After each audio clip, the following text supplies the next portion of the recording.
Isinugod sa hospital ang buntis na si Papi galang matapos nitong hindi na makontrol ang kanyang emosyon na umabot na sa ilang minutong pag-iiyak at paninigas ng kanyang mga kamay at paa.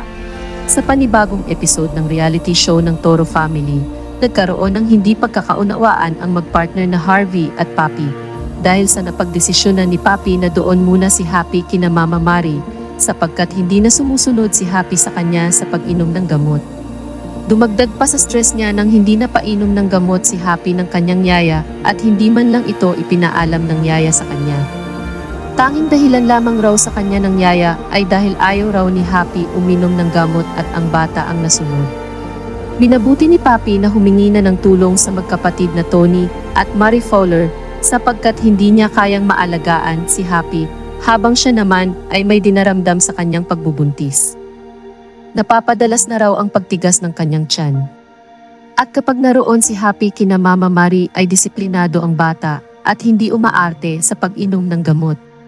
Nauna nang ipinapunta ni Papi si Dodong kila Mama Mari dahil nagkasakit rin ito at kakagaling lamang na sinundan naman ni Happy magkasakit.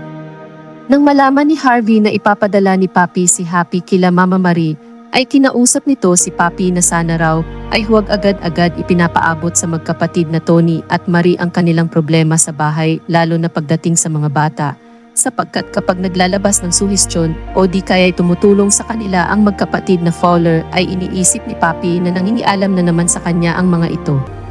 Ani Harvey ay naguguluhan siya sa asawa sapagkat noong 1 linggo lamang ay naglabas ng saloobin sa kanya si Papi na masyado raw nangingialam ang magkapatid. Ngunit ngayon naman raw ay binibigyan niya ng pagkakataon ang mga ito na mangialam na naman sa kanilang pamilya. At mapagsabihan na naman siya na mali ang kanyang ginagawa. Pagod na rin daw siyang napagsasabihan ang kanyang partner ng magkapatid. Punto pa ni Harvey ay iwasan muna ni Papi na ikwento sa magkapatid ang problema nila sa pamilya. Kayanin nilang magpartner na masolusyonan ito dahil nahihiya na rin siya sa magkapatid. Naging emosyonal si Papi habang naririnig ang mga sinasabi ni Harvey. Nagsimula na siyang umiyak na hindi na raw niya alam kung bakit tuloy-tuloy na ang kanyang luha at hindi na niya makontrol ang sarili sa kakaiyak.